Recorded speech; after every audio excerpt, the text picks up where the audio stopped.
Moldova, mon pays natal, le berceau de mon enfance et l'espoir de ma vie. C'est une partie inséparable de mon âme, car je m'associe avec son peuple et son histoire parfois tragique. Dans la préface de son roman Baltagul, Mikhail Sadoveanu évoque la légende de l'apparition de la Moldavie. Selon elle, Dieu a partagé toute la terre aux hommes, et le Moldave, qui se présentait le dernier devant sa sainteté, est resté sans domaine.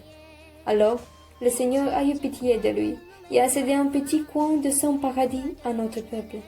La nature extraordinaire, le climat doux, le sol riche et fertile ont renforcé la véracité de cette métaphore accordée à notre espace. Le lever du soleil et le crépuscule de la campagne au bord de la rivière ne se comparent point aux autres paysages pittoresques des autres pays du globe. Même les oiseaux chantent plus gaiement dans nos bois, et les fleurs sentent mieux qu'ailleurs dans nos champs. Les vignobles et les vergères s'entendent à perte de vue. Le blé doré promène ses vagues sur la brise légère. Au loin, on entend le troupeau du village descendant la vallée. Dans l'Antiquité, le territoire de la Moldavie était habité par les Daces, qui ont été ensuite conquis par les Romains.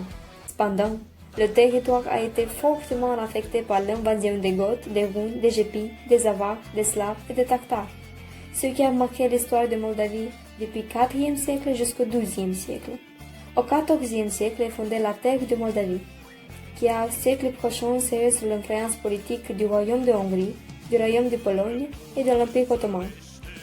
En 1775, l'Empire ottoman a cédé la partie du nord-ouest de la Moldavie à l'Empire de Habsbourg, et en 1812, à la suite de la guerre russo-turque, le territoire de l'interfleuve Prut-Dniestr a été annexé par l'Empire russe, formant un nouveau gouvernorat appelé Bassarabie.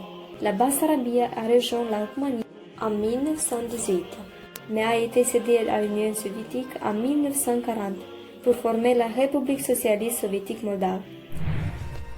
L'histoire de Moldavie est impérative à connaître pour chaque touriste, s'il veut vraiment comprendre ce pays unique, car ses influences existent dans tous les domaines, en commençant avec l'infrastructure et finalisant avec la gastronomie. Selon la Constitution, la République de Moldavie est un État souverain et indépendant, unitaire et indivisible. Mais en réalité, il y a deux régions autonomes.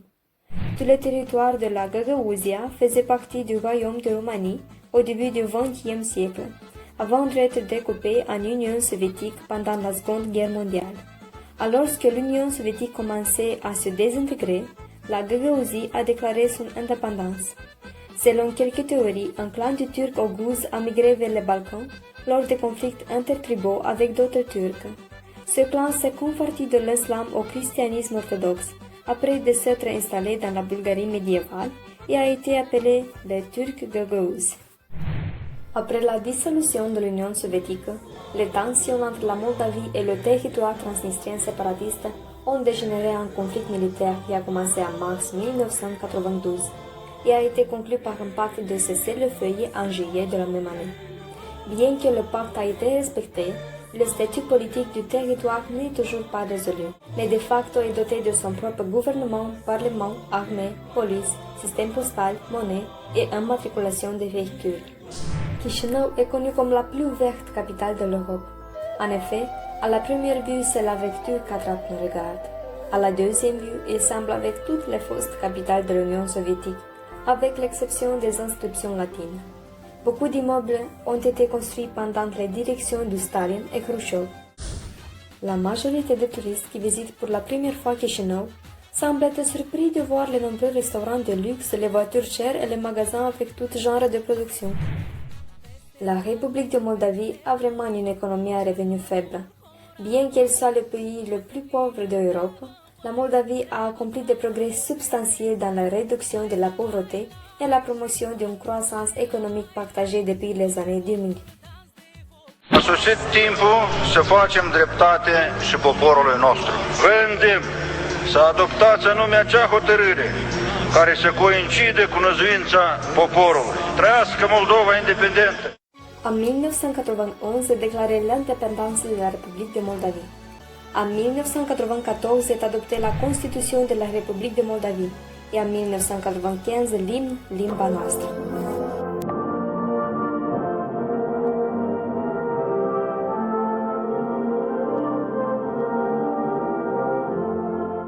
Le début des années 2000 a vu une augmentation considérable de l'immigration des Moldaves à la recherche de travail, en Russie, en Italie, au Portugal, en Espagne et dans d'autres pays. Les envois de fonds des Moldaves à l'étranger représentent près de 38% du PIB de la Moldavie, le deuxième pourcentage le plus élevé au monde après le Tadjikistan. La plupart des Moldaves travaillent à l'étranger et une masse considérable des étudiants appliquent aux universités dans un autre pays pour pouvoir aider en perspective leur famille. Malgré autant difficiles qu'ont traversé mon pays et qui persistent encore, la plus grande richesse est restée intègre, la cohésion familiale. Même s'il travaille à l'étranger, l'enfant n'oublie pas d'aider son parent. Une sœur qui a réussi de se réaliser dans un autre pays apportera immédiatement son frère pour lui guider dans une meilleure vie. La Moldave ne se comprennent pas, elles se sentent. Ce sont les larmes des mères qui ont perdu ses enfants dans la guerre. Ce sont les cris de douleur de veuves qui n'avaient rien pour nourrir leurs enfants pendant les collectivisations stalinistes. C'est le sang versé par nos ancêtres qui ont tombé dans la guerre de la défense de la patrie. La spiritualité et la croyance sincère étaient l'unique couteau de support pour la population moldave. Nous sommes généreux parce que nous savons ce que c'est de ne pas avoir. Nous sommes accueillants et chaleureux parce que nous avons traversé une histoire dure qui nous a montré les véritables valeurs dans la vie, la famille, la spiritualité, l'humilité et l'amour pour son prochain.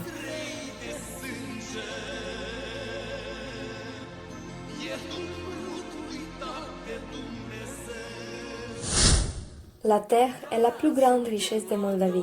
Les vignobles couvrent 112 000 hectares plantés en vitis vinifera, dont 70% sont de cépages blancs, Sauvignon blanc, Chardonnay, Cazzutelli, Aligoté, et 30% sont de variages rouges, Cabernet Sauvignon, Merlot, Pinot Noir, Saperavi. L'authenticité et l'originalité du vin moldave sont représentées par les variétés indigènes. 10% du vignoble sont Fetească albă, Fetească neagră, Fetească regală, Rară neagră et Viorică. À l'époque, le vin moldave est devenu prestigieux à la table de tsar et en Europe. En 1837, la Basse-Arabie produisait 10 millions de litres de vin par an, ce qui représentait la moitié du volume de vin produit dans l'Empire russe. Миллионы декалитров уже готовых виноматериалов отправлялись на корм скоту. Bien que les deux guerres mondiales et les révolutions aient ralenti le développement de vinification en Moldavie, elle est restée tout de même le plus grand producteur de vin de l'Union soviétique.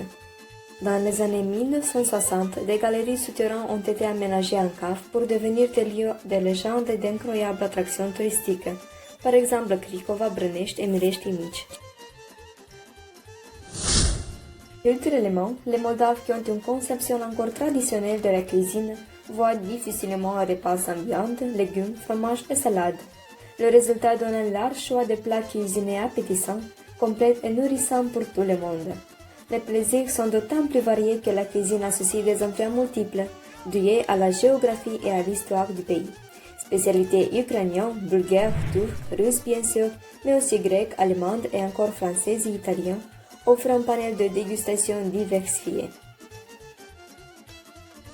Les grands classiques de la cuisine moldave sont des plats de viande mijotée, porc le plus souvent, cuisinés, associés à des légumes cuits ou de la mămăligă, billet à la base de farine de maïs, rigoureusement identique à la polenta italienne, souvent servi avec du fromage.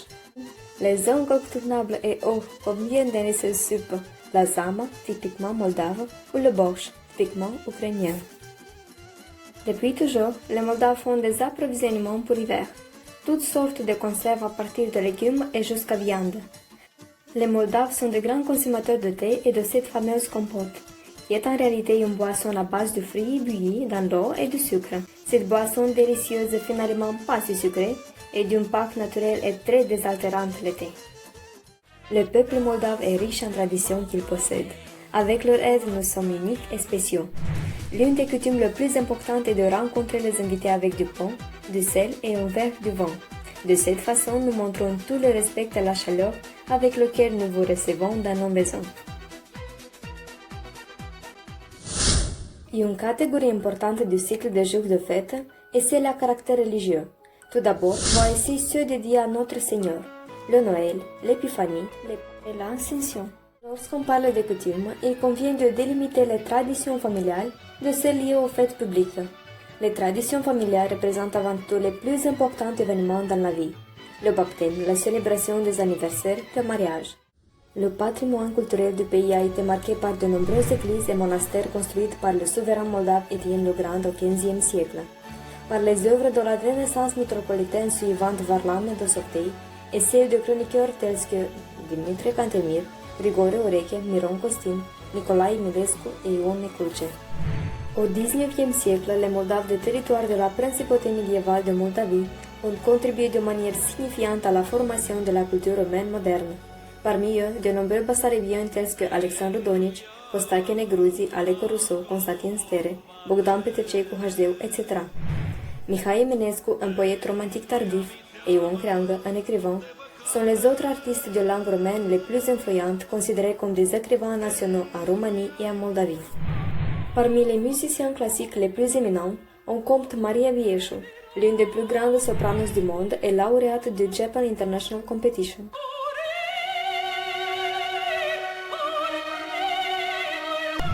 La composition d'Eugen Doga, Ma douce et tendre bête, a été déclarée l'une des 4 chefs-d'œuvre musicaux du XXe siècle, conformément à une décision spéciale de l'UNESCO.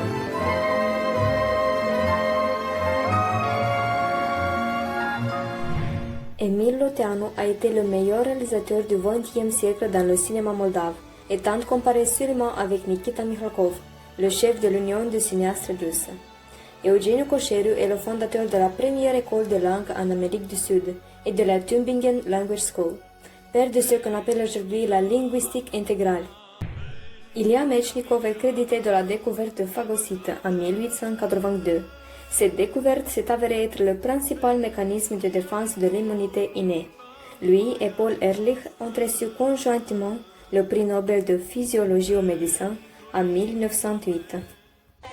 Dans le domaine de la musique pop, le groupe Ozon est devenu célèbre en 2003 avec leur chanson de succès Dragostea din Tei, dépassant plusieurs partenaires uniques. En 2005, la Moldavie occupe la 6e place à l'Eurovision avec le fameux groupe Zdop și Zdup. En 2017, Sunstroke Project obtient la 3e place avec leur chanson Hey Mama.